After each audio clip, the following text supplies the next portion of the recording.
Muy buenas tardes, mis hermanos. Pues qué gusto estar aquí para compartir la palabra del Señor. Busque, si es tan amable, en su Biblia el Evangelio según San Mateo, capítulo 24. Vamos a ver un tema que trata este capítulo, cuyo título es Señales antes del fin.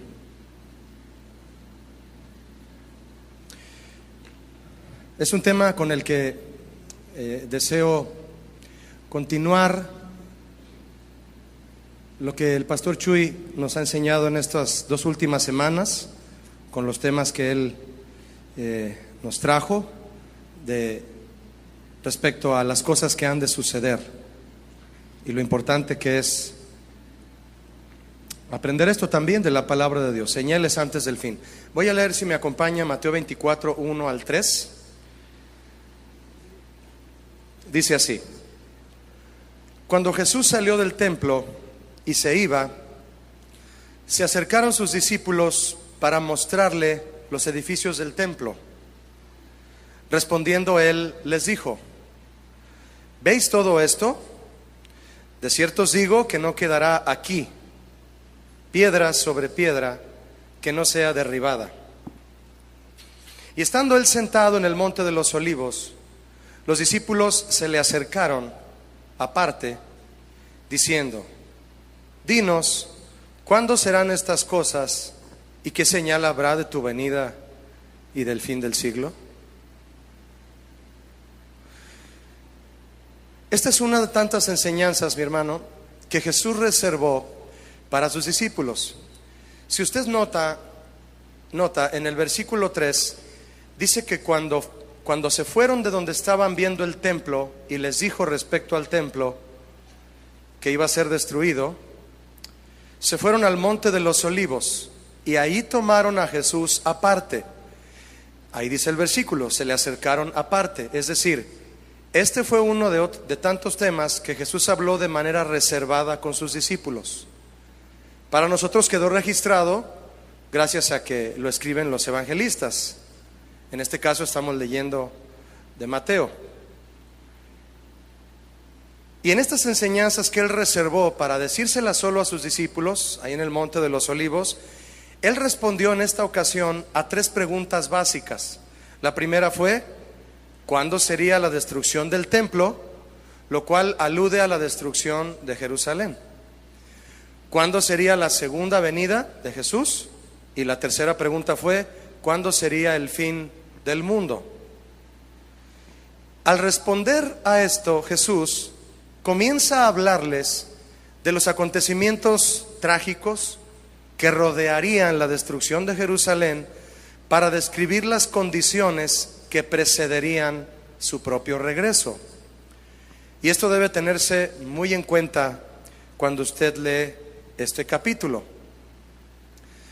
Aquel día entonces, en el monte de los olivos, Jesús estaba sentado en el lugar preciso en que el profeta Zacarías predijo que el Mesías pondría sus pies cuando viniera a establecer su reino. El hecho de haber estado ahí en el monte de los olivos estableciendo estas enseñanzas ya lo había profetizado Zacarías en el capítulo 14. Y fue entonces que aquel momento era preciso y adecuado para que los discípulos preguntaran a Jesús: ¿cuándo? Ellos querían saber cuándo vendría con poder y qué acontecimientos tendrían lugar. ¿Cuándo? La pregunta era: ¿cuándo, Jesús? Los temas específicos, mi hermano, yo le mencioné tres: la destrucción de Jerusalén, que viene con lo del templo, la venida de Jesús y el fin del mundo.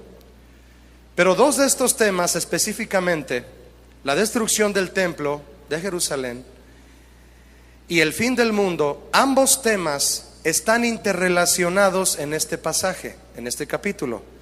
Y a veces es difícil determinar a qué acontecimiento se refiere Jesús cuando está hablando, si se refiere a la destrucción de Jerusalén o al fin del mundo. De hecho, existen posturas varias respecto a esto. Hay quienes aseguran que Jesús, en su explicación de Mateo 24, Él fue alternando ambos temas en su desarrollo. Hablaba de uno, pero luego del otro. Y luego regresaba al tema de la destrucción de Jerusalén y luego se refería al fin del mundo. Pero hay otra postura que es muy acertada, de quienes aseguran que se pueden señalar las partes que corresponden a cada tema. Que se puede decir, aquí está hablando de la destrucción de Jerusalén, pero aquí está hablando del fin del mundo. Y aseguran que un tema puede ser tipo del otro, que un tema puede ser contexto del otro, que se complementan a la vez, para revelarnos algo que es muy importante aquí finalmente: el juicio de Dios. Usted y yo podríamos enfrascarnos en lo que muchos, y tal vez usted me diga, yo lo he hecho, Julio, yo lo he hecho. ¿En qué podríamos enfrascarnos? En buscar aquí, buscar allá, en libros, en comentarios, en internet, en teología, lo que significa cada evento escatológico. Escatología es la materia que estudia los eventos de los tiempos finales. Podríamos enfrascarnos en buscar qué significa cada profecía, cada evento escatológico y cuándo sucederá.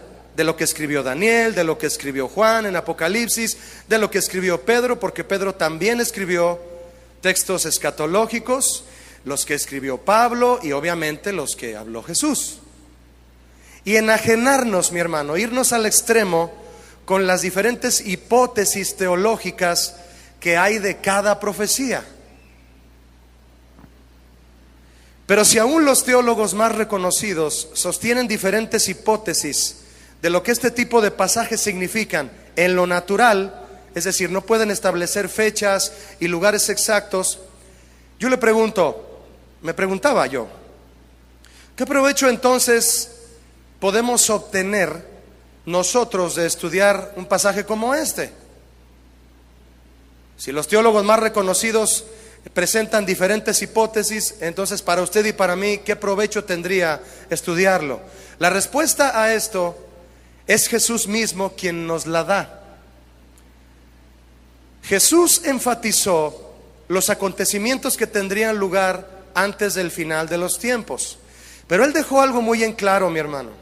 Dejó algo muy en claro. ¿Y qué fue lo que dejó bien claro?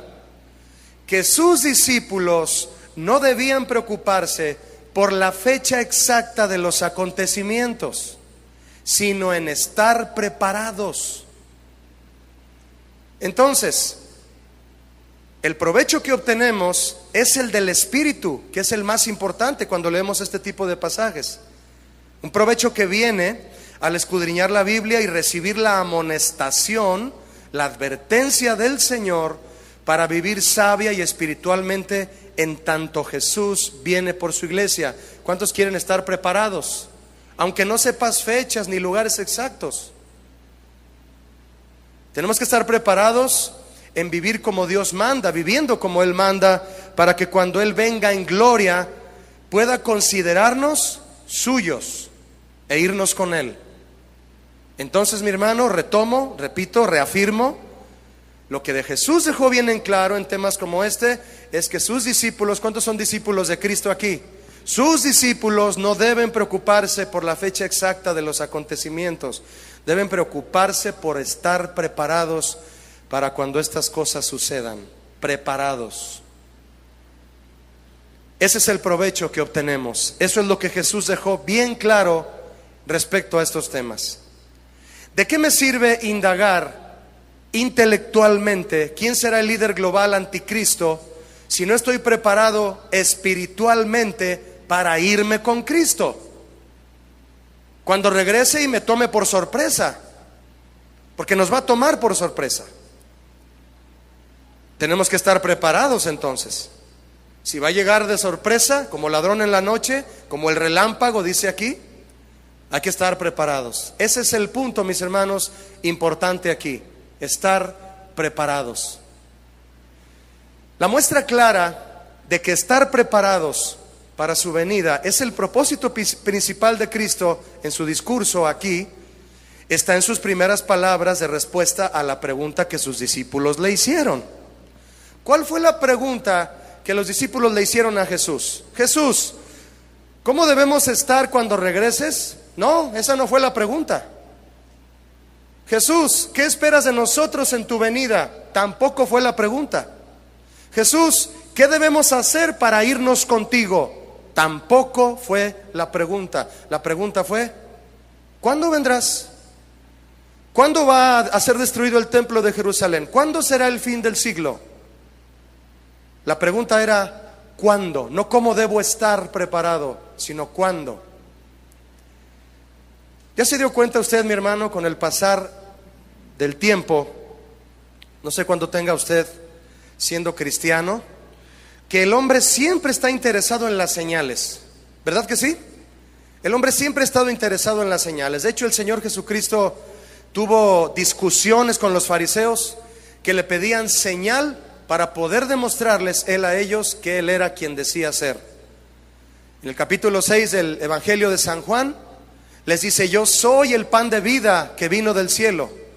Yo soy ese maná que ahora el Padre derrama sobre ustedes, pero no como el maná que fue derramado aquel día en el desierto, aquel tiempo en el desierto que perecía y que se echaba a perder y que era solo un símbolo de lo que Dios enviaría como provisión. Y Él les explica, quiere decirles que Él es el pan del cielo, el pan de vida, les explica, y ellos no le quieren entender y le dicen, danos una señal, demuéstranos con una señal que tú eres quien dices ser. El hombre siempre ha estado interesado en señales, lo cual no es malo en realidad, pero poner los ojos en las señales reduce la fe. Querer ver señal reduce la fe, porque es algo totalmente contrario. La fe es la convicción de lo que no se ve. El buscar señales lleva al creyente a creer solo por lo que ve, y esa no es fe. Esa no es fe, mi hermano. El incrédulo pide señal para poder creer. Así está este mundo, esperando ver algo para poder creer. Tú y yo no. ¿Cuántos creen que Cristo va a venir? No lo hemos visto aún, pero creemos que lo vamos a ver. De creer nace el ver, pero muchos quieren que del ver nazca el creer, lo cual va contrario a la fe. El incrédulo pide señal para creer, pero el que cree sin ver, sin haber visto señal, si alguna señal aparece, sabe que le ha sido dada, pero no para creer, sino para estar preparado. Mi hermano, escuche, las señales no son para que creamos, son para estar preparados. A esta pregunta de los discípulos, la pregunta en resumen, mi hermano, era ¿cuándo? Todo el mundo quiere saber ¿cuándo? A esta pregunta lo primero que Jesús les respondió está en Mateo 24, versículo 4. ¿Quiere ver conmigo lo que Jesús respondió a esta pregunta? ¿Cuándo? ¿Cuándo vendrás? ¿Cuándo será destruido el templo? ¿Cuándo será el fin del siglo? Mire qué respuesta les da Jesús. Dígame por favor si la respuesta va de acuerdo a lo que ellos le preguntaron. ¿Verdad que no? No. ¿Por qué? Porque Jesús no se va a enfocar en lo que usted y yo nos queremos enfocar. Él nos va a hablar lo que necesitamos escuchar para estar preparados. Jesús respondió, mirad que nadie os engañe. ¿Qué fue lo primero que él respondió? Mirad que nadie os engañe. Siempre que miramos a las señales, nos volvemos susceptibles a ser engañados, ¿sabía? Siempre. Jesús no empezó su discurso diciéndoles lugares, nombres, fechas, no. Los animó a tener como máxima prioridad cuidar su corazón y su mente del engaño. No te dejes engañar, mi hermano, no te dejes engañar. El rey Salomón escribió en Proverbios capítulo 4, sobre toda cosa guardada, guarda tu corazón, amén, porque de él mana la vida. ¿Qué quería decir Salomón con esto? Salomón se refería, mis hermanos, a que tengamos cuidado con nuestros afectos, con nuestros deseos, que nos aseguremos de someter nuestros deseos a la voluntad de Dios, de modo que nos mantengamos en su camino. Eso es lo que Jesús quiere de nosotros, que guardemos nuestro corazón, que no te dejes engañar. ¿Cuándo vendrá, Señor? ¿Cuándo será el fin del mundo? Primero cuida que no te engañen. Verso 5 de Mateo 24. Verso 5, ¿me acompaña? Porque vendrán muchos en mi nombre diciendo, yo soy el Cristo, y a muchos, ¿qué, mi hermano? Engañarán. Segunda ocasión en que Jesús habla de cuidarnos del engaño. Segunda ocasión. ¿Es importante? Así es importante. Todavía ni siquiera empieza a mencionar los acontecimientos futuros y escatológicos, cuando ya está exhortando por segunda vez que te cuides de no ser engañado. La semana pasada el pastor Chuy nos decía, cuida de no ser movido de tu manera de pensar, de la mentalidad basada en la palabra de Dios, en la que ya el Señor nos ha llevado en la enseñanza de la Biblia. No te muevas de tu manera de pensar. Hay muchos falsos profetas, mi hermano, rondando con falsas señales de espiritualidad, de poder y de autoridad. La única manera cierta de guardarnos del engaño es fijar la mirada en Jesús y sus palabras. ¿Cuántos dicen amén a esto? Es la única forma. Ponga sus ojos en Jesús. Puestos nuestros ojos en Él, el autor, el que nos dio la fe y el que la va a consumar. Nos dio la fe para creer que Él nos va a salvar, tomar esa salvación por fe, y va a consumar nuestra fe con la salvación que viene viniendo por su iglesia un día. Es la única manera de guardarnos del engaño. Voy a leer el verso 11 de Mateo 24. Voy a saltarme algunos versículos que voy a retomar después, pero quiero leerle el verso 11. ¿Qué dice el verso 11? Y muchos falsos profetas se levantarán y engañarán. ¿Cuántas veces van que Jesús nos insiste en cuanto al engaño, mi hermano? 3 ocasiones. 3 ocasiones en las que Jesús refiere cuidado con el engaño. Engañarán a muchos. Déjeme decirle que el Antiguo Testamento menciona con frecuencia a los falsos profetas. No solamente el Nuevo Testamento, el Antiguo desde entonces. Y muchos fueron los profetas que los mencionaron. Uno de ellos fue Eliseo en 2 de Reyes 3, otro fue Isaías en el 44 capítulo, otro fue Jeremías en el 23, Ezequiel en el 13, Miqueas en el 3 y Zacarías en su capítulo 13. Todos estos profetas mayores y algunos menores de la palabra de Dios ya mencionaban, mi hermano, a falsos profetas. Antes de Cristo ya había hombres que engañaban al pueblo de Dios. Los falsos profetas afirmaban lo mismo que hoy: haber recibido mensajes de Dios y predicar salud y bienestar, diciendo solo lo que la gente quería oír, aun cuando el pueblo no seguía a Dios como debiera hacerlo. Lo mismo que sucede hoy. Lo mismo, hablando lo que el pueblo quiere oír, aunque la iglesia no camine con Dios. Hubo falsos profetas en los tiempos de Jesús, al igual que hoy. Son líderes populares que esparcen un evangelio falso, que dicen lo que la gente quiere oír. Dios quiere hacerte rico, haz lo que te agrada, no existen el pecado ni el infierno. Y no predican de este tipo de temas. En una ocasión el apóstol Pablo a los corintios les exhortó lo siguiente. Está en la segunda carta a los Corintios capítulo 11 verso 3 y 4. Pablo les dijo: pero me temo que como la serpiente con su astucia engañó a Eva. Él pone este ejemplo: vuestros sentidos, diga conmigo sentidos. ¿Es acaso el sentido del oído uno de tus sentidos? Sí, por donde puede entrar el engaño y quedarse en tu mente, en tu corazón. Tus sentidos, lo que ves y lo que escuchas, son sentidos. Y Pablo decía: me temo que sus sentidos sean de alguna manera extraviados de la sincera fidelidad a Cristo. Extraviados. Que empiezas a poner atención a cosas, a fábulas, como Pablo también les exhortó a los Gálatas. Se han llenado de engaño Gálatas por fábulas que han escuchado y se dejaron llevar. Dice el verso 4: porque si viene alguno predicando a otro Jesús que el que os hemos predicado, o si recibís otro espíritu, fíjese nada más, que el que habéis recibido, que no es el Espíritu Santo, que no es el Jesús que yo les he predicado, u otro evangelio que el que habéis aceptado, bien lo toleráis. No toleres, mi hermano, no toleres algo que no, de lo que no sientas paz en tu corazón, que viene en la palabra de Dios. Déjeme decirle que el apóstol Pablo le puso un apellido al nombre de Cristo, de nuestro Cristo, el que tú y yo adoramos, a Jesús, al Hijo de Dios. Él le ponía un apellido al nombre de Cristo, como un nombre agregado, una palabra clave, para que cuando él fuera a las iglesias que Dios le envió a visitar, Tesalónica, en Corinto, en Roma, con los colosenses, con los gálatas, con los de Éfeso, que cuando él llegara, él les dijera: yo les vengo a predicar del Cristo crucificado. ¿Lo ha escuchado?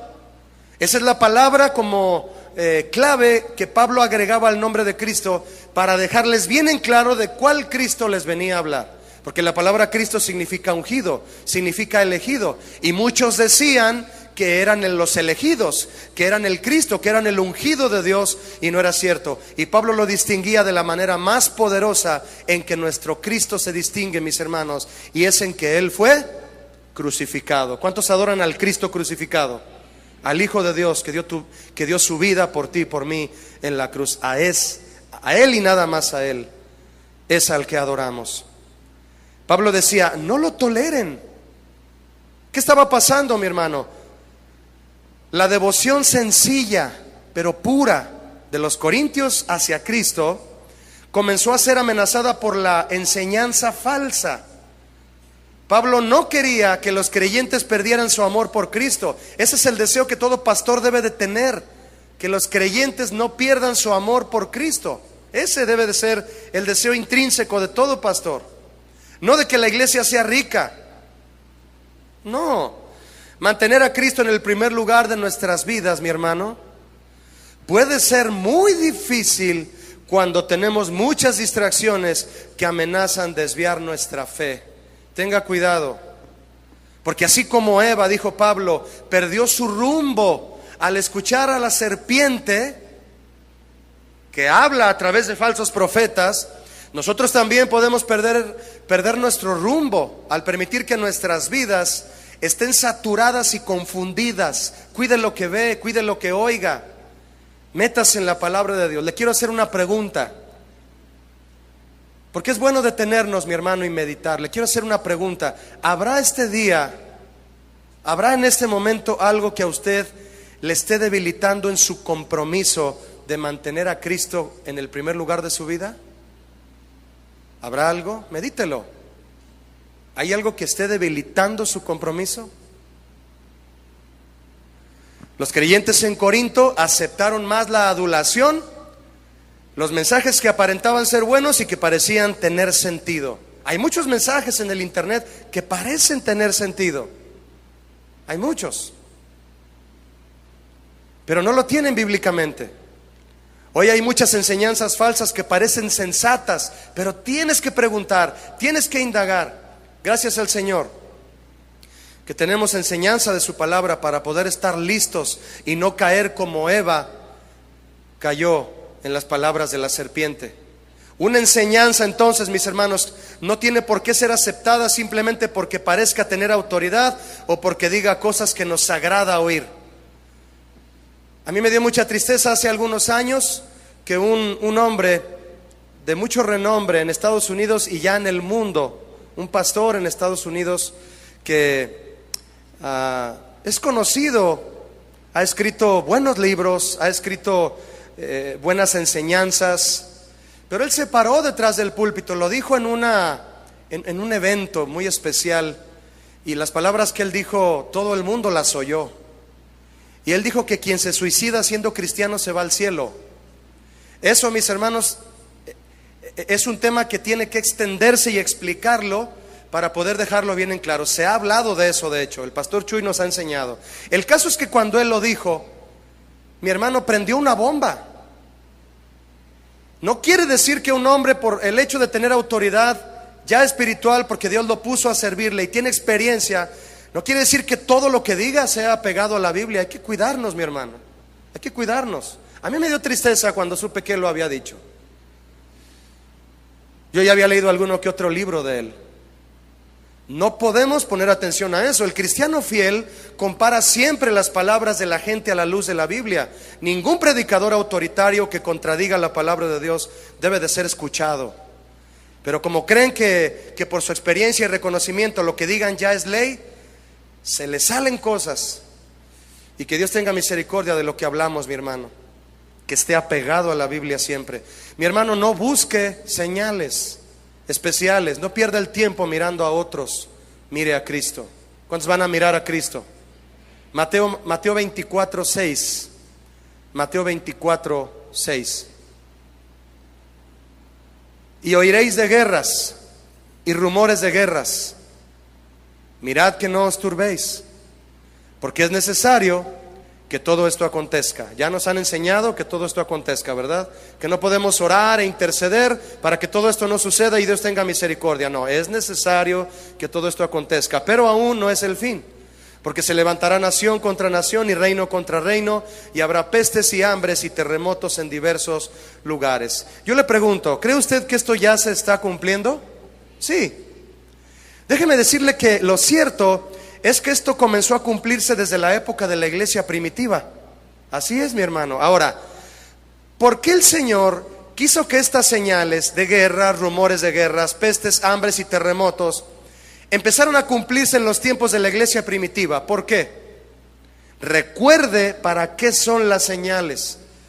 ¿Para creer? No, son para estar preparados. Los cristianos de la primera iglesia, mi hermano, ya creían la promesa de Cristo de que Él vendría por segunda vez, pero no les tocó verlo. Lo que sí les tocó ver fue guerras, rumores de guerras, pestes, hambres y terremotos. ¿Y por qué, si Jesús dice que eran señales que anticipaban su venida, por qué fueron casi inmediatas a su ascensión? ¿Por qué? Porque Jesús quería que estuvieran preparados. Cuando el cristiano comienza a vivir una vida cómoda, mi hermano, no se prepara. No se prepara. El Señor permite ciertas incomodidades en la vida de los hijos de Dios, y es cuando comenzamos a darnos cuenta que Dios quiere generar carácter en nosotros por medio de las incomodidades. A Dios no le importa que tú vivas una vida cómoda, a Él le importa que tu carácter sea formado. Y si Él te ha bendecido con una vida cómoda, bueno, dale gracias, pero eso no va a ser lo primero que Él quiera darte y donde te quiera tener. Vienen cosas, vienen acontecimientos, vienen situaciones, vienen pruebas, vienen tribulaciones, en donde el carácter del verdadero cristiano se va a forjar para ver si realmente amamos al Señor. Por eso es que el Señor permitió que estas señales empezaran a cumplirse desde tiempos de la iglesia primitiva. Déjeme decirle que estas profecías de guerras, rumores de guerras, pestes, hambres y terremotos es una profecía de Jesús para el mundo en general, para todo el mundo. Guerras, pueblo contra pueblo. En aquel momento Israel se levantó contra el poder de Roma. Se levantó en sus propias fuerzas. No era la voluntad de Dios que Israel se levantara en armas contra Roma. No pudo, porque lo hizo después de haber rechazado a Jesús como Mesías. Cuando Israel salió de Egipto, mi hermano, fue la voluntad de Dios. Por eso el Señor apaciguó y calmó y detuvo la fuerza del faraón para que no pudieran vencer a Israel. Los dejó salir con mano poderosa, dice Éxodo.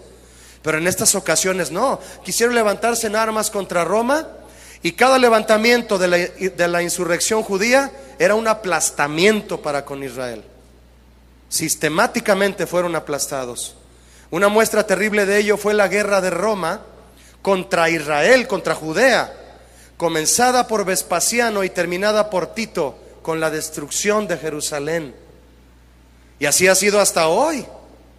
Jesús dice, rumores de guerras, es decir, noticias de que habrá guerras y que van a hacer que la gente se turbe. El rumor de guerra, como Jesús lo enseña, permanece hasta hoy. Está, por ejemplo, el de la amenaza nuclear de Irán sobre Israel. Quieren destruir a Israel con una guerra nuclear. Israel podría y necesitaría, materialmente hablando, ser apoyado por Estados Unidos para realmente asegurar su ofensiva. Pero este último, Estados Unidos, está amenazado por Rusia y por China si atacan a Irán. Es el rumor de la Tercera Guerra Mundial. Hambres, pestes y terremotos, una acumulación de eventos históricos que no dejan de suceder hasta hoy. En el libro de Hechos, simplemente usted puede anotarlo y leerlo luego. En el capítulo 11 de Hechos, Lucas relata un hambre. Mi hermano, el hambre duró 13 años sobre toda la tierra, bajo el gobierno del emperador romano Claudio, del año 41 al 54. Duró todo este tiempo de hambre en tiempos de los Hechos de los Apóstoles. Luego vino la peste feroz que se desencadenó en Jerusalén durante el asedio y acabó con la ciudad. Y otra peste más registrada por el historiador Tácito, que arrebató a Roma en pocos meses la vida de 30,000 romanos. 30,000. Ya ha habido pandemias, mi hermano, ya ha habido epidemias, ya las ha habido. Y entre los años 60 y 70, el registro que se tiene de temblores de tierra que fueron frecuentes en todo el imperio. Ya ha habido todo esto, y todo es para que estemos preparados. ¿Cuál es la sensación o el sentir que viene a usted, mi hermano, cuando usted se da cuenta en las noticias de un terremoto en un lugar? Cuando usted se da cuenta de una guerra en un lugar, de un rumor de guerra en otro lugar. ¿Cuál es la sensación que usted debe tener, la correcta? En lugar de dejar que sus sentidos se desvíen, se extravíen, como dijo Pablo a los Corintios, ¿cuál es la sensación que debemos de tener? Prepararnos. Debemos estar preparados. Mateo 24:8, ¿me acompaña? Mateo 24:8. ¿Listos? Dice Jesús: y todo esto será, ¿me ayuda? Principio de dolores. ¿Sabe usted a qué se refería Jesús cuando dijo principio de dolores? El principio de dolores es un término que alude a los dolores de parto, que se esperaba precedieran al fin, así como los dolores de parto preceden al nacimiento de un bebé en una mujer. Dolores de parto que precederán al fin, marcando la transición entre esta era y la era por venir. Los severos dolores de parto, seguidos por el nacimiento y la consumación, son también una señal, mi hermano, del fin y el gozo en tiempos del alumbramiento. ¿Qué sucede con una mujer que espera a su bebé y ya tiene las semanas requeridas que el Señor ha dispuesto? Empieza a tener dolores de parto, dolores que son fuertes, como lo que viene para la iglesia. Dolores que son fuertes, mi hermano, pero que anteceden el gozo de una nueva vida. ¿Cuántos esperan una nueva vida en Cristo? Me refiero a la vida eterna que Él nos tiene prometida. Yo sé que tú la esperas al igual que yo, pero tiene que haber dolores de parto para que nazca una nueva vida. Esto es el principio de dolores. De hecho, déjeme decirle que los rabinos le llaman a esto los dolores del Mesías. Ellos aluden con esta frase, los dolores del Mesías, al dolor que Jesús siente cuando sus discípulos sufren. ¿Cuántos saben que Jesús sufre cuando sus discípulos sufren? No los persiguen a ustedes, dice Jesús, me persiguen a mí, y yo estaré con ustedes hasta el fin del mundo. ¿Cuántos dan gracias por eso? Jesús, al ver a su pueblo perseguido, él sufre dolores de parto, simbólicamente hablando. Y todos estos dolores de parto que corresponden a él, a su dolor por lo que va a venir sobre su pueblo, van a provocar, mi hermano, que así él traiga a luz la vida eterna para quienes permanecieron firmes y esperándolo a él. Así que, mi hermano, será principio de dolores, como los dolores de parto de una mujer, pero vendrá el nacimiento de una nueva vida. ¿Cuántos se gozan al ver un nuevo bebé habiendo nacido? ¿Verdad? Si tu bebé tiene poco de nacido, mi hermana, mujer, sabes perfectamente que después de aquel dolor, cuando ponen a tu bebé en tus brazos, se te olvida, dice la Biblia, que a la mujer se le olvida el dolor de parto después de estar, cuando en el momento en que está abrazando a su bebé. Así que, mis hermanos, hay que ver la cruz. Pero como decía un pastor, amigo mío, después de la cruz está la gloria. ¿Cuántos quieren ver la gloria de Dios? Hay que mirar la cruz primero. Amén. Mateo 24:9. Entonces os entregarán a tribulación y os matarán, y seréis aborrecidos de todas las gentes por causa de mi nombre. Esta profecía fue para los apóstoles y para todos los siervos fieles de Dios en la actualidad. Para todos los pastores, para todos los apóstoles, en ese tiempo, para todos los que sirven a Dios en la actualidad, fieles. Porque los siervos falsos no son aborrecidos por el mundo. Esta profecía no es para los siervos de Dios. Los siervos falsos, los profetas falsos, son para quienes aman al Señor y los aborrece el mundo. Los entregarán a tribulación, los matarán, serán aborrecidos de todas las gentes por causa de mi nombre. Persecuciones, tormentos y muerte. Déjeme decirle que los apóstoles fueron llevados ante el Sanedrín y después azotados. Jesús se los advirtió. Todo esto les va a suceder, les dijo a sus discípulos. Afirmen su corazón. De eso habla Hechos 5, de lo que vivieron en el Sanedrín y fueron azotados. Y luego vino la persecución del rey Agripa del 41-44 después de Cristo contra la iglesia naciente. Perseguía a la iglesia, los llevaba al circo romano, teniendo en la cárcel a Pedro y mandando decapitar a Santiago, según Hechos capítulo 12. Y luego viene la muerte de Esteban. Usted ha leído de Esteban, el primer mártir de la iglesia cristiana, y el comienzo de una gran persecución contra la iglesia en Hechos capítulo 8. De eso habla también. Pablo también testifica sus persecuciones, y las iglesias nacientes iban, mi hermano, experimentando el odio y la persecución. De eso habla 1 Tesalonicenses 2. Y en el año 64 estalla la bomba terrible de Nerón, un rey nefasto y nefastamente anticristo, quien mató a su hermanastro y mató a su madre. Era homosexual también y fue un acérrimo perseguidor de los cristianos. Eso es lo que cada anticristo hace: aborrecer a los cristianos, amar la inmoralidad sexual e irse detrás de la iglesia para destruirla. Y aún de sus familiares. Mató a su madre y a su hermanastro Nerón. Por eso su nombre está muy bien para un perro bulldog, ¿verdad? Actualmente, mis hermanos, existe un bloque de 11 países. Actualmente hay 11 países, es un bloque ya consolidado, que han declarado persecución extrema a los cristianos, ¿sabía? Usted no puede ir de vacaciones a estos 11 países que le voy a decir y sentarse en un parque de alguna de estas ciudades a leer la Biblia. Lo van a meter a la cárcel. O si usted se pone a cantar alabanzas con una guitarra en una casa y lo escuchan, lo demandan y en el momento usted va a la cárcel. Corea del Norte. En Corea del Norte hay una declaración total contra los cristianos, una persecución.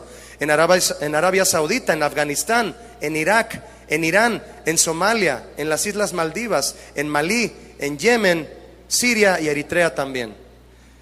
Países y ciudades en los que está declarada absoluta persecución a los cristianos, ¿sabía? ¿Cuántos dan gracias a Dios que todavía podemos venir a adorarle aquí? ¿Cuántos valoran eso? Cada paso que tú das de tu casa, mi hermano, en estos últimos tiempos, cada paso que tú das de tu casa para venir a la casa de Dios, a reunirnos todos juntos, debemos valorarlo, porque son tiempos peligrosos. Así que esto es actual. Hay persecución contra los cristianos y va a llegar. Se está acentuando cada vez más, se está cerrando el paréntesis de tolerancia mundial.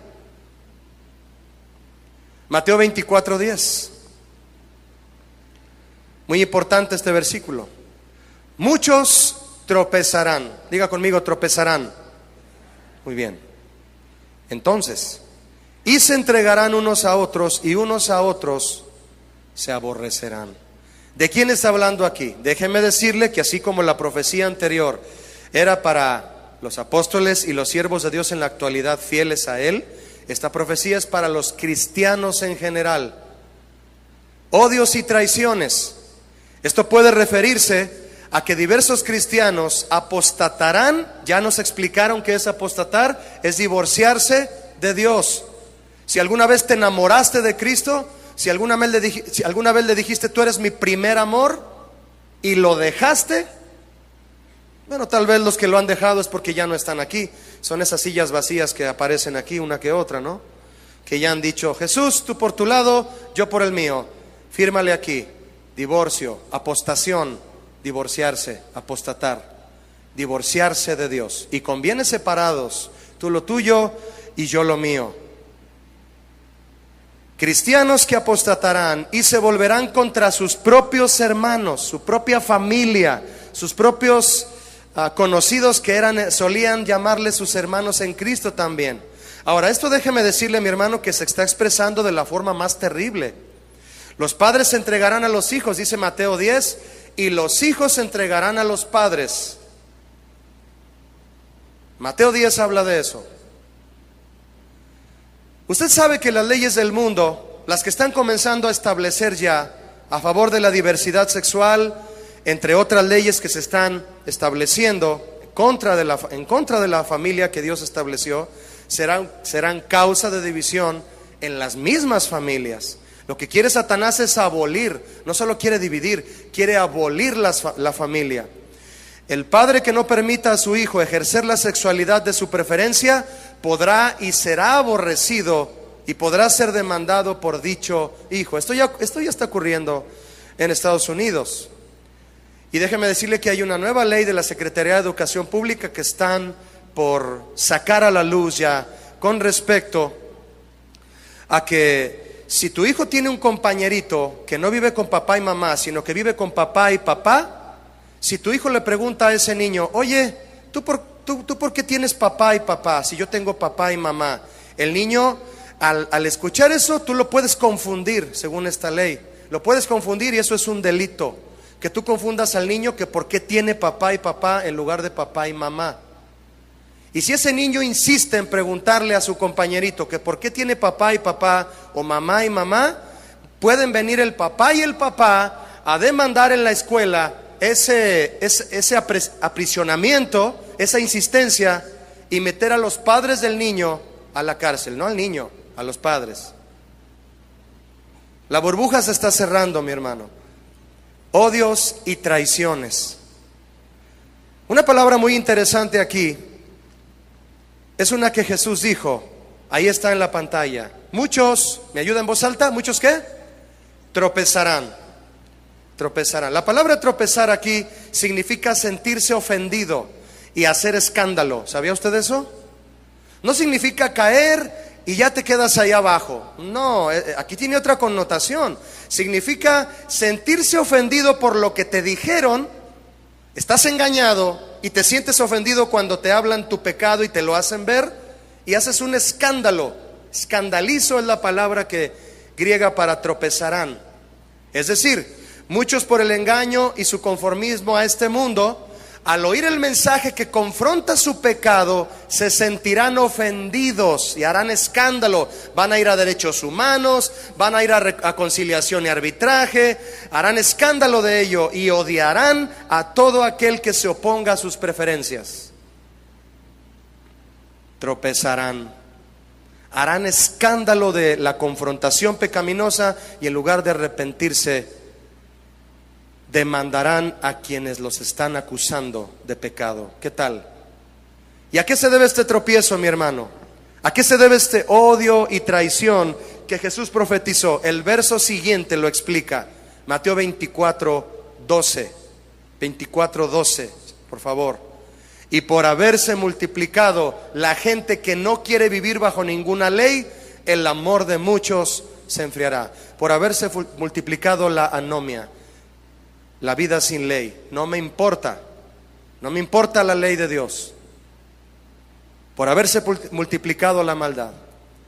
Y es que con las enseñanzas falsas y la pérdida de los valores morales, mi hermano, viene una enfermedad particularmente destructiva. No es el cáncer, no es la diabetes. No son esas enfermedades. Es la pérdida del verdadero amor a Dios y a los demás.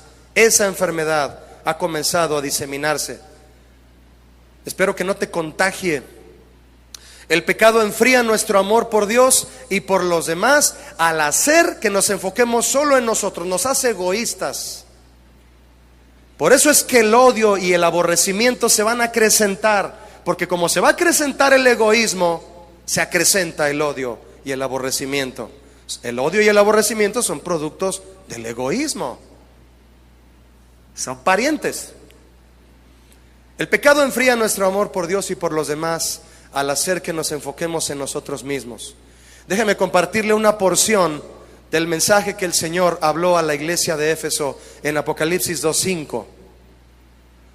A esta iglesia el Señor le había dicho: haces muchas cosas, Éfeso, haces muchas cosas, detectas a los que son falsos maestros, detectas a los falsos profetas, eres bien activo, Éfeso, como iglesia. Eres una iglesia muy activa, sirves en la iglesia, haces muchas cosas, estás en un ministerio, vienes a las reuniones cada domingo a las 11, pero tengo algo contra ti. Tengo algo contra ti, que has dejado tu primer amor. Y en el verso 5 les dice: recuerda por tanto. ¿Qué es recordar, mi hermano? Retoma, no te escandalices cuando te confronte el pecado. Retoma, regresa. Recuerda por tanto de dónde has caído. Regrésate a la Y donde te equivocaste de camino. Debiste haber tomado el barco correcto, no como Jonás, que después lo hizo correctamente, pero te fuiste como Jonás al lugar incorrecto. Regrésate, mi hermano, regrésate y pide a Dios que el Señor ayude a regresar a aquellos que están en tu familia. Regrésate de donde has caído y arrepiéntete. No hagas escándalo, arrepiéntete. Muchos, al confrontarlos por su pecado, quieren saber quién les dijo, por qué me confrontas, por qué me pones en vergüenza. No hagas escándalo. Mejor póstrate y arrepiéntete y di: yo fallé, trata conmigo, Señor. El rey David no le dijo a Natán: ¿y a ti quién te dijo que pequé con Betsabé? ¿Y a ti quién te dijo que maté a Urías? Te voy a mandar cortar la cabeza. ¿A mí por qué tienes que venir a acusarme? No, David cayó postrado, arrepentido. Recuerda de dónde has caído y arrepiéntete y haz las primeras obras. Es decir, vuelve al tiempo en el que estabas enamorado de Jesús. Pues si no, ¿qué significa pues si no? ¿Me ayuda? Los que están dormidos, ¿qué opinan? ¿Qué significa pues si no? ¿Qué significa? Tú tomas la vara de la corrección con tu hijo y le dices: es la tercera vez que te digo que tiendas tu cama, hijo. Si no lo haces esta vez, bueno, tienes que tenderla. Pues si no. ¿Cuántos saben que Dios tiene toda la autoridad y la soberanía para decir pues si no? ¿Cuántos saben que la tiene? Muchos creen que no. Muchos creen que en la forma en que vivo, como recibí a Cristo hace 30 años, pero no voy a la iglesia, yo ya soy salvo. No. Él dice: vendré pronto a ti, más pronto de lo que crees. Estás dejando correr el tiempo creyendo que no te voy a confrontar y que no voy a venir. No, voy a venir pronto y quitaré tu candelero. Mi hermano, ¿quién es la luz de nuestras vidas? ¿Quién es? Es Jesús. Jesús, donde no lo aman, se va. Una mujer que se da cuenta en pocos meses y en pocos años que su esposo la engaña y no la ama, ella dice: hasta aquí. Para enamorar a una mujer que sabe amar de verdad es difícil para un varón que la quiere conquistar. Y aguantan y toleran, pero cuando la mujer dice hasta aquí, es hasta aquí. ¿Varones? Si una mujer es capaz de decir hasta aquí, quiero el divorcio, tú no me amas, imagínese el Señor. Tú no me amas, voy a quitar tu candelero, te vas a quedar a oscuras si no te hubieres arrepentido. ¿Quieres quedarte a oscuras, mi hermano? ¿Qué le pasó a los cristianos de Éfeso? Permitieron que su amor no solo se enfriara, lo abandonaron. Dice el verso 4 de ese mismo capítulo: dejaste tu primer amor. ¿Qué es primer amor? Yo tengo varios amores. Amo a mi esposa, amo a mis hijos, amo a mi mamá, amo a mis hermanos, a mi familia, amo a mis pastores. Pero de todos esos amores que tengo, mi primer amor es Jesús. ¿Cuántos dicen amén a esto? Mi primer amor. Lo amo a Él por encima de todas las cosas. Amas otras cosas, pero tu primer amor lo dejaste. Eso es lo que tengo contra ti. Recuerda de dónde has caído, arrepiéntete y haz las primeras obras. Vuelve a la Y que te dividió y regresa. Mateo 24:14, mi hermano. Mateo 24:14. Retomamos. Y será predicado este evangelio del reino en todo el mundo, para testimonio a todas las naciones, y entonces vendrá el fin. Fíjese cómo Jesús está asociando la predicación del evangelio con el fin del mundo. ¿Ya lo vio? ¿Ya se dio cuenta que Él asocia la predicación del evangelio con el fin del mundo? Esto es muy importante.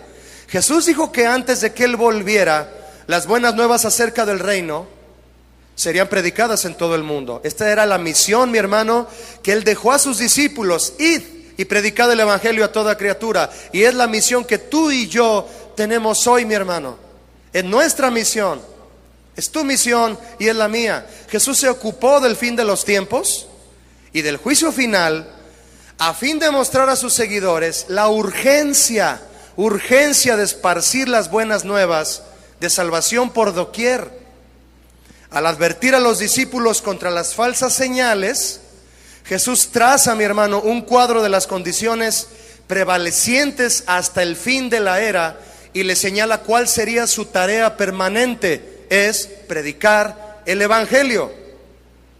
Predicar el evangelio.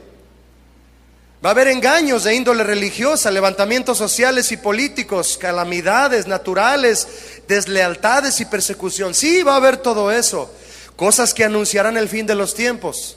Pero los seguidores del Señor deben perseverar en la extensión del evangelio. Ese compañero de trabajo que tienes, mi hermano, que te ha dicho que ya se quiere divorciar, está esperando, está gimiendo que le digas: invítalo a la iglesia. Está esperando que le digas: no te divorcies, hay una esperanza. Ven, vamos a que tomes una consejería. Ven junto con tu esposa y tráelo a la iglesia y háblale de Cristo. Háblale a tu compañero de trabajo, donde estés. ¿A cuántos les dio gusto que los invitaran un día a la iglesia? ¿A tan poquitos? Invita a gente a la iglesia, mi hermano. Se están muriendo.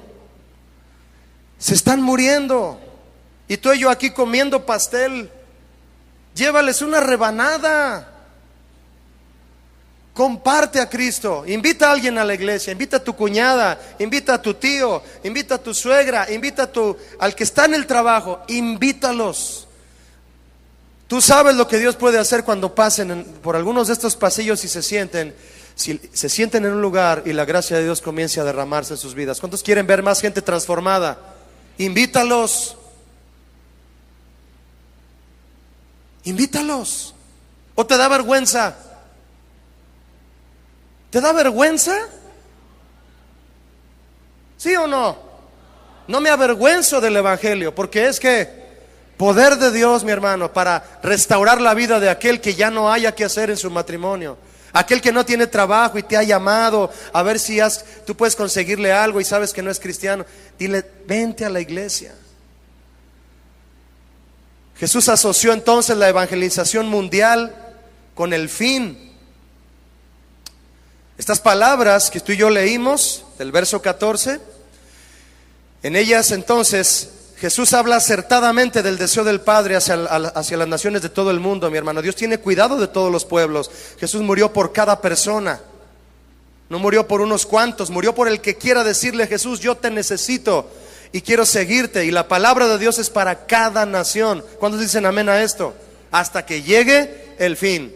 Como también lo dice Mateo 13 y Mateo 28. Invitemos a gente a la iglesia, mis hermanos. Tienen que saber que el Señor les quiere salvar. Mateo 24:15. ¿Quieres ir conmigo, por favor? Mateo 24:15. Aquí hay algo también muy importante de escudriñar. ¿Me acompañas con toda atención? Ve conmigo lo que dice Mateo 24:15. Por tanto, cuando veáis en el lugar, ¿qué? santo. Ojo aquí, la abominación desoladora de que habló el profeta Daniel, el que lee. ¿Cuántos saben leer? Leer.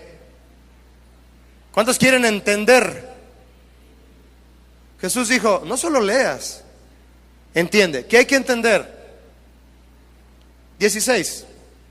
Entonces los que estén en Judea huyan a los montes. El que esté en la azotea no descienda para tomar algo en su casa. El que esté en el campo no vuelva atrás para tomar su capa. Mas hay de las que están encintas y de las que críen en aquellos días. Orad pues que vuestra huida no sea en invierno ni en día de reposo. Mire, el verso 15, mi hermano, habla de la abominación desoladora, que ahorita yo quiero explicarle algo.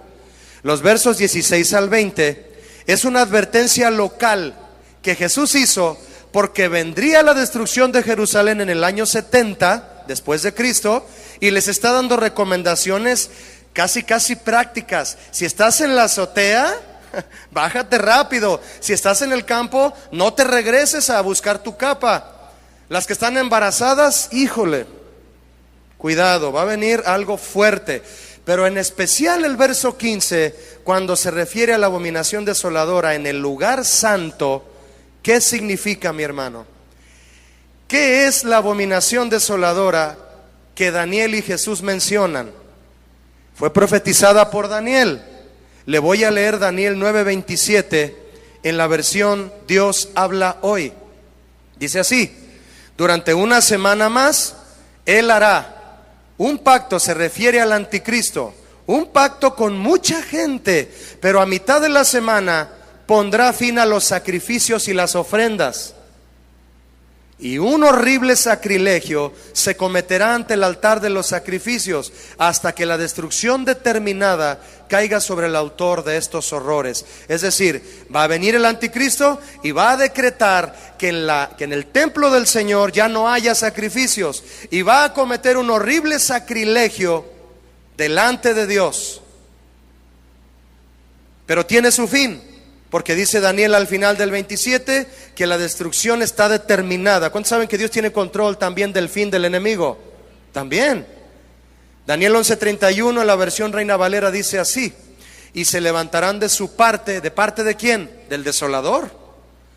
Tropas que profanarán el santuario y la fortaleza, y quitarán el continuo sacrificio y pondrán la abominación desoladora. Si mis hermanos de video pueden poner Daniel 11:31 en la versión Reina Valera del 60.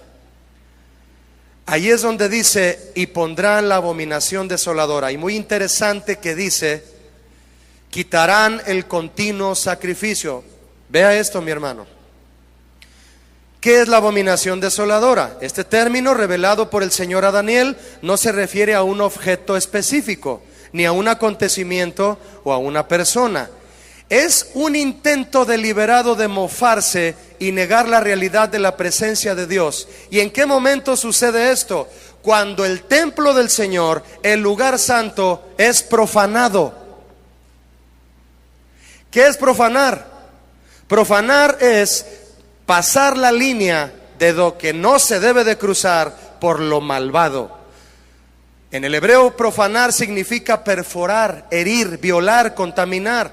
Es decir, profanar significa cuando el malvado traspasa el límite, cuando lo inmundo perfora, viola la chapa y entra donde no debe de entrar. ¿A qué se refiere Daniel, mi hermano? Y lo que Jesús afirma que va a ser el anticristo. Ahí está en Daniel 11:31, lo tiene usted enfrente. La abominación desoladora es el intento deliberado de mofarse y negar la realidad de la presencia de Dios, profanando la santidad de su templo. Daniel dijo: quitarán el continuo sacrificio.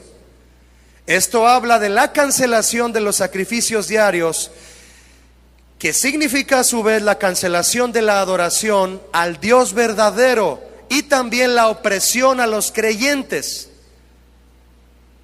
Va a llegar un día, mi hermano, en que muy probablemente no nos dejen a usted y a mí tomar una guitarra y cantar alabanzas, como en países del Medio Oriente, en donde no se los permiten ya. Tienen que encerrarse en cuevas para poder cantar alabanzas y que nadie los escuche, Por eso yo siempre le animo a que cuando usted venga a adorar al Señor, usted valore lo que significa el hecho de que la presencia de Dios está abierta para que vengamos a su presencia, a gloriarnos en su presencia y alabarle con estos cantos y exaltar su glorioso nombre, mi hermano. Muchos cometen el error de venir a la iglesia y si se trata de empezar a cantar alabanzas, su condición para adorar a Dios es que les dé lo que ellos quieren que Dios les dé. Es decir, su adoración está condicionada a que Dios responda a sus necesidades. Déjeme decirle que esa no es la adoración correcta. La adoración correcta es la que la iglesia ofrece cuando la iglesia mantiene presente todo lo que ya ha recibido. Si tú tienes presente todo lo que has recibido de Dios, nunca va a faltarte el ingrediente que necesitas para adorar a Dios. Se llama agradecimiento. ¿Cuántos tienen una razón para adorar a Dios hoy? Mañana vas a tener otra. En el Salmo 103 el rey David escribe: si yo me pongo a contar tus maravillas, Señor, mira qué palabras tan hermosas. Si me pongo a contar tus grandezas, tus maravillas, tus misericordias, no tendría tiempo para terminar.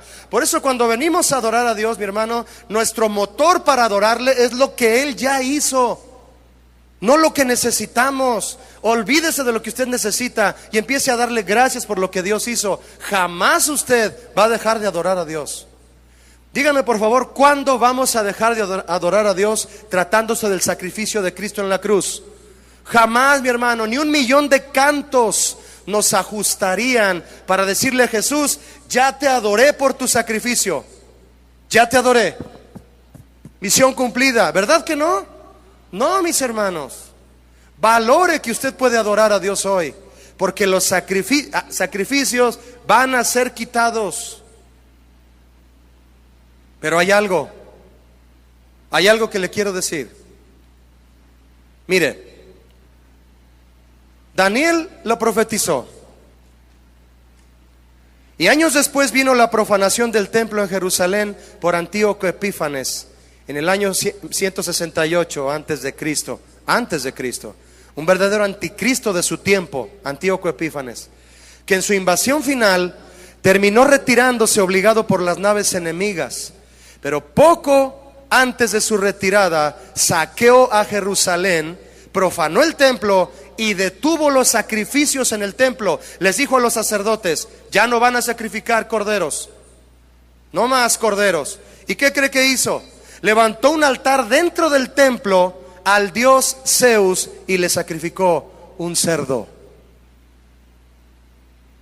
Un cerdo dentro del templo de Jerusalén sacrificó Antíoco Epífanes.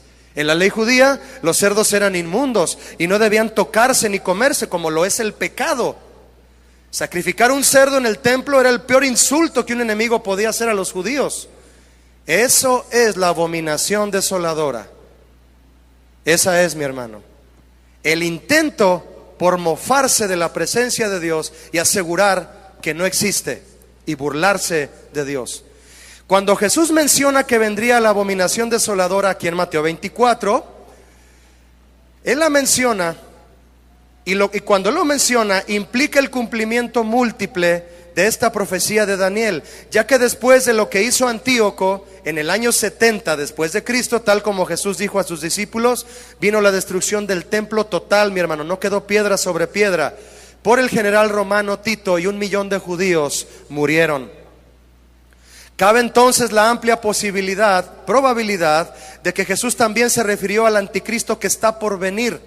Pablo y Juan profetizaron que al final de los tiempos el anticristo levantará una estatua de sí mismo y ordenará que todos la adoren, igual que Nabucodonosor, lo cual será una de todas las abominaciones que realizará para tratar de desacreditar lo santo. Eso va a ser el anticristo. Esto está en 2 Tesalonicenses 2 y Apocalipsis 13. Va a levantar una estatua. De hecho, ya hay estatuas que se adoran de anticristos. Y sin lugar a dudas, este anticristo repetirá la acción de sus antecesores, a la que Daniel y Jesús llamaron la abominación desoladora. Cuando el anticristo y sus seguidores se atrevan a entrar al templo a sacrificar cerdos.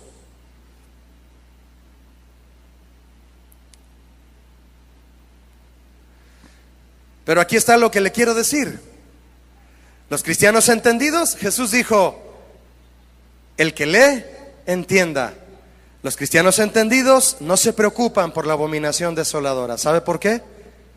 Porque el anticristo puede profanar el templo hecho por manos de hombres, pero nunca podrá profanar el templo hecho por Jesús. El que entienda, que entienda. ¿Cuál templo hecho por manos de Jesús no puede ser penetrado por el asolador, por el desolador? El que construyó en 3 días según Juan capítulo 2. ¿Cuál templo? El corazón de aquellos a quienes Jesús ha levantado juntamente cuando Él resucitó al tercer día. ¿Qué dijo Jesús, mi hermano, a los fariseos cuando estaban fuera del templo en Juan capítulo 2? Destruyan este templo y lo levantaré en...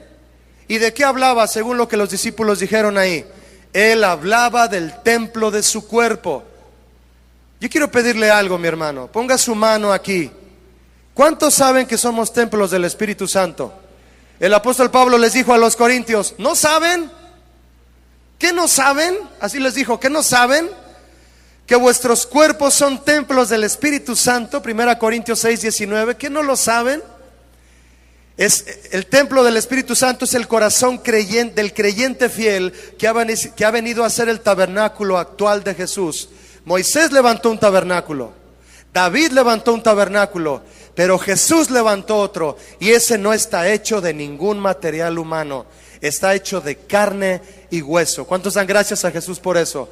Mi hermano, ese es el templo que el desolador no puede profanar, ¿sabía usted? A menos que usted lo permita. A menos que usted es el portero de ese templo. Ustedes. Si tu ser es templo del Espíritu Santo, tú me lo has dicho. Todos pusieron la mano aquí, todos dijeron, yo soy el templo del Espíritu Santo, Julio. Los que tienen a Jesús en su corazón saben que lo somos. Yo te pregunto algo, mi hermano. Si tu ser es templo del Espíritu Santo, ¿qué se sacrifica en ese templo? Porque en todo templo hay sacrificios, ¿sabía usted? ¿Qué se sacrifica en ese templo? Vuelvo a poner la mano en mí y la pregunta, ¿qué se sacrifica dentro de este templo? ¿Alabanza? ¿Se sacrifica alabanza? ¿Se quema incienso? En todo templo debe de quemarse incienso. ¿Ofreces tu cuerpo en sacrificio vivo, santo y agradable a Dios? ¿Lo ofreces a Él así? Viviendo una vida santa, consagrada, de oración y de devoción continua a aquel que te sacó del pecado y la vergüenza. ¿O estás permitiendo que el desolador sacrifique dentro de este templo cerdos? Qué feo se oye, ¿no?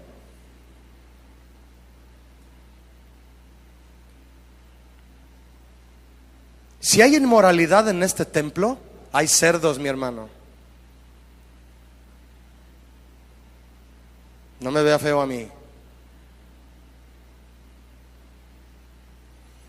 ¿Qué se está sacrificando en este templo? A mí, ¿qué me interesa en el sentido bueno de la palabra? ¿En qué lugar de la tierra y en qué fecha el anticristo va a entrar al templo a sacrificar un cerdo y a mofarse de la presencia de Dios, asegurando que no es real? Yo no sé cuándo vayas. A mí lo que me interesa, lo que me importa es que en este templo jamás se sacrifique un cerdo. ¿Cuántos dicen amén a esto? Le estoy hablando de la inmundicia, mi hermano, que no tiene por qué entrar. Pueden tocar tu cuerpo, podrán echarte a la cárcel, podrán encerrarte, podrán privarte de tu libertad un día en la tribulación, cuando las leyes cambien y arremetan sobre los cristianos, pero a tu alma nadie la va a tocar. ¿Cuántos dan gracias a Dios? Ahí es donde el desolador no podrá entrar a hacer abominación. Mateo 24:21. 24:21. Porque habrá entonces gran tribulación, cual no la ha habido desde el principio del mundo hasta ahora, ni la habrá. Y aquellos días, y si aquellos días no fuesen acortados, nadie sería salvo. Mas por causa de los escogidos, aquellos días serán acortados. Jesús, mi hermano, al hablar del fin de los tiempos, enfocaba a la vez acontecimientos cercanos y futuros, lo que le dije desde el principio. Habla de eventos inmediatos, pero también futuros, como lo hacían los profetas del Antiguo Testamento. Muchas de estas persecuciones ya han acontecido, pero muchas están todavía por venir. Lo más importante para el cristiano es que Dios está en control de todo. ¿Cuántos confían en esto? Dios tiene el día previsto ya, mi hermano, la fecha exacta, Él la sabe, cuando le va a quitar todo a Satanás y lo va a echar al lago de fuego. Él tiene todo en control, todo. Él tiene en control la duración de las tribulaciones. Él lo tiene, Él sabe cuánto van a durar. Él no olvida a su pueblo, estará con nosotros hasta el fin del mundo. Amén, mis hermanos. Y eso es todo lo que los cristianos necesitamos saber acerca del futuro. ¿Qué es lo que más necesito saber acerca del futuro? Que Jesús está y estará conmigo. Eso es lo que quiero saber, ya lo sé. Y eso debemos tomar para alentarnos a vivir una vida recta a partir de hoy. ¿Quién dice amén a esto? 23, mi hermano, Mateo 24, 23. Vamos al final si me acompaña. Entonces, si alguno os dijere, mirad aquí, vengan para acá, aquí está el Cristo, o vengan acá está el Cristo, que dice Jesús, no les crean, porque se levantarán falsos cristos y falsos profetas y harán grandes señales y prodigios, de tal manera que, por cuarta vez, mi hermano, ¿qué harán? Engañarán, si fuere posible, aún a los escogidos. ¿Cuál es el énfasis de Jesús en el tema de Mateo 24, mis hermanos? No te vayas a dejar engañar, porque van a engañar, si fuere posible, aún a los que han aceptado a Cristo. Jesús advierte acerca de los falsos maestros una vez más. Al examinarnos bien, mi hermano, se ve que muchos mensajes atractivos no están de acuerdo, muchos mensajes atractivos no están de acuerdo con el mensaje de la Biblia. Solo un fundamento sólido en la palabra de Dios nos puede equipar para percibir los errores y las distorsiones de las falsas enseñanzas. Tenga cuidado. Mateo 24, 25, ya os lo he dicho antes.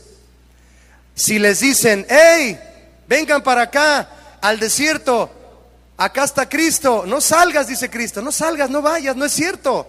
Hey, vengan para acá a los aposentos, tampoco les creas. Ven a Costa Rica, no está. Ven a Canadá, tampoco está. Ven a Inglaterra, tampoco está allá, dice Jesús. No les creas cuando te digan que acá está el Mesías, que ya llegó. Porque como el relámpago que sale del oriente y se muestra hasta el occidente, así será también la venida del Hijo del Hombre. Mis hermanos, los verdaderos seguidores de Cristo no van a ser confundidos por las falsas señales, sino que esperan el regreso del Señor desde el cielo. ¿Ya viste lo que dice el 27? ¿Dónde está el oriente? Allá en el otro lado del mundo. ¿Dónde está el occidente? Aquí.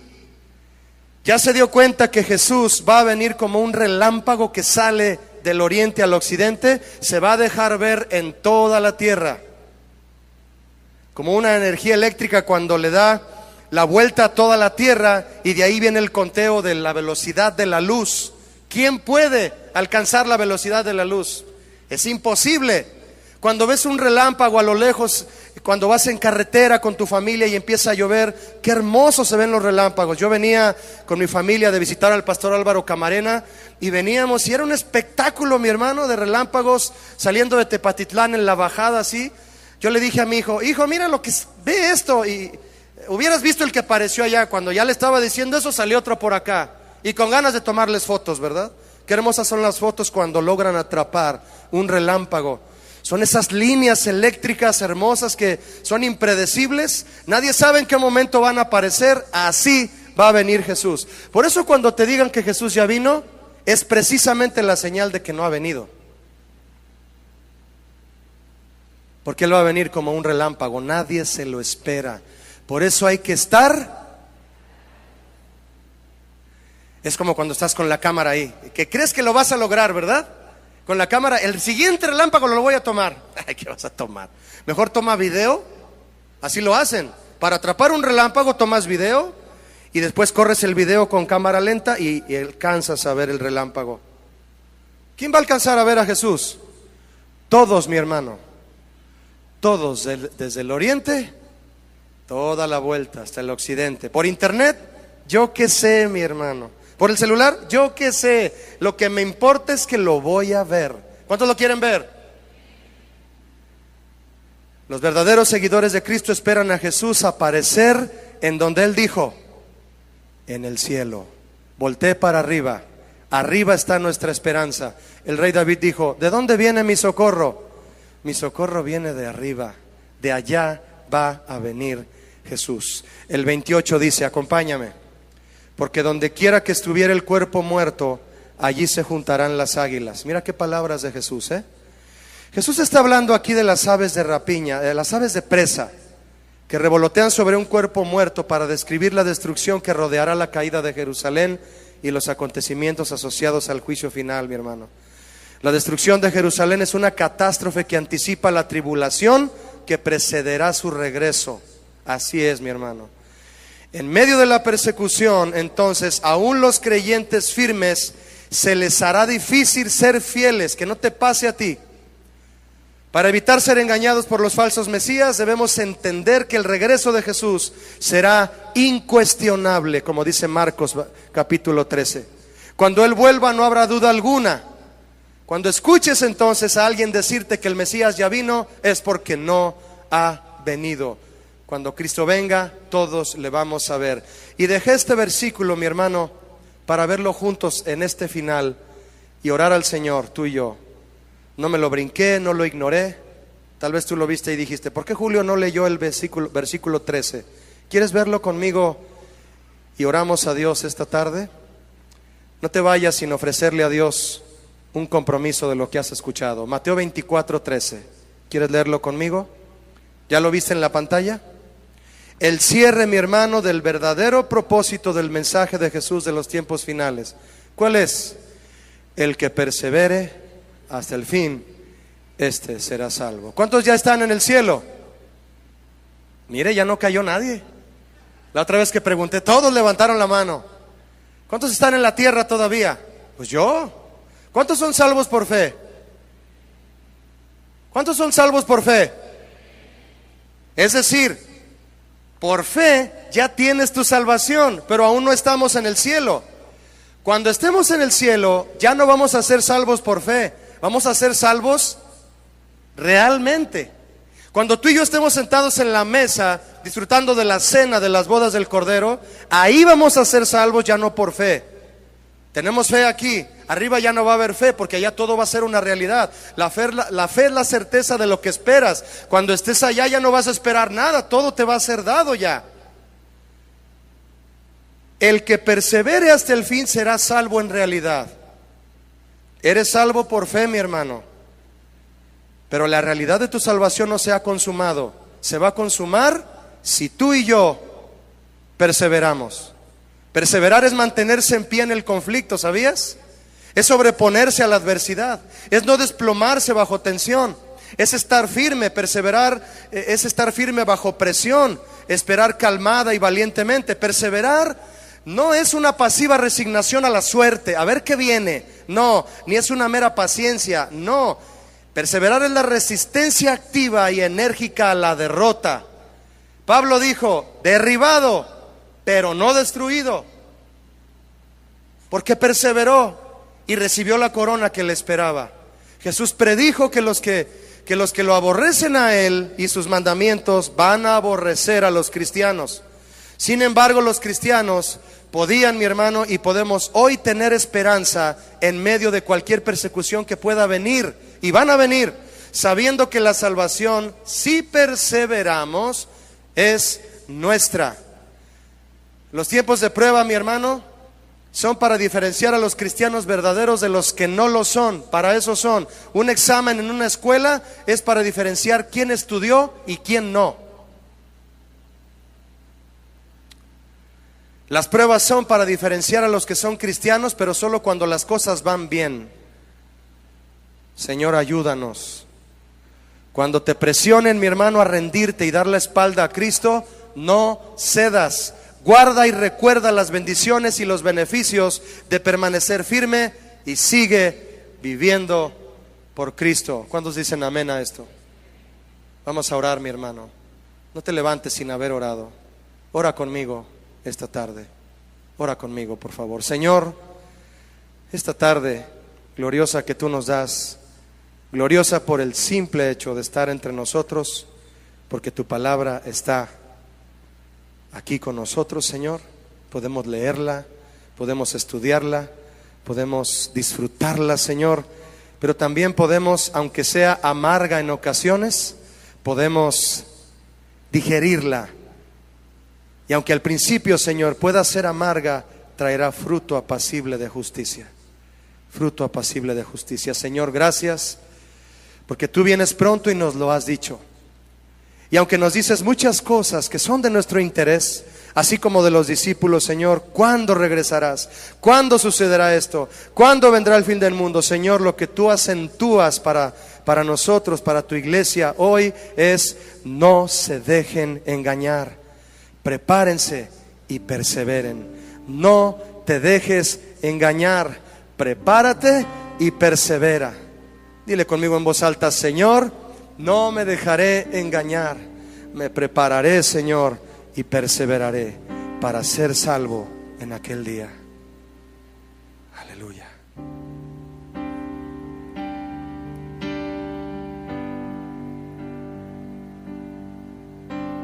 Sobre las nubes con poder y gloria vendrás, volverás, Rey de justicia y de misericordia, Jesús, Hijo de Dios. A tus escogidos con voz de trompeta, a tus ángeles reunirán. Y las naciones que en ti no creyeron, entonces lo lamentarán. Pero el día y la hora solo el Padre sabrá. Esperaré tu regreso en fidelidad. Glorioso Rey, anhelo el día en que tú volverás. No dejaré de velar y orar, siendo prudente, mi lámpara siempre encendida estará.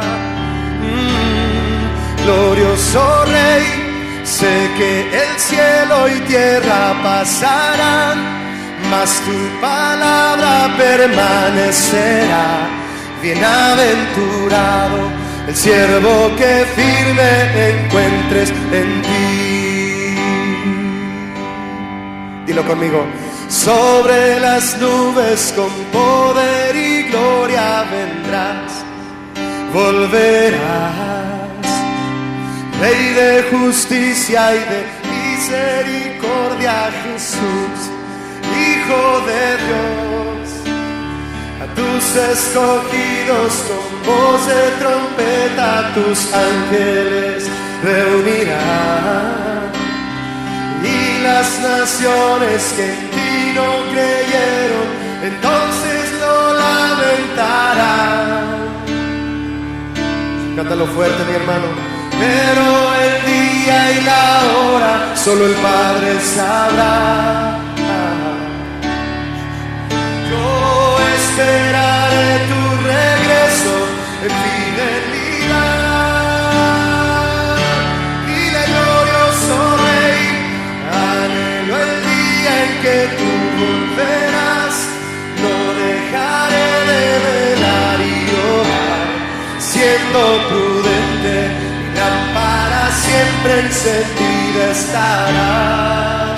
Vamos, dile a él, glorioso Rey, sé que el cielo y tierra pasarán, mas tu palabra permanecerá. Bienaventurado el siervo que firme encuentres en ti. Bienaventurado, bienaventurado el siervo que firme encuentres en ti. Bienaventurado Bienaventurado el siervo que firme encuentres en ti. Aleluya. Gracias, Señor.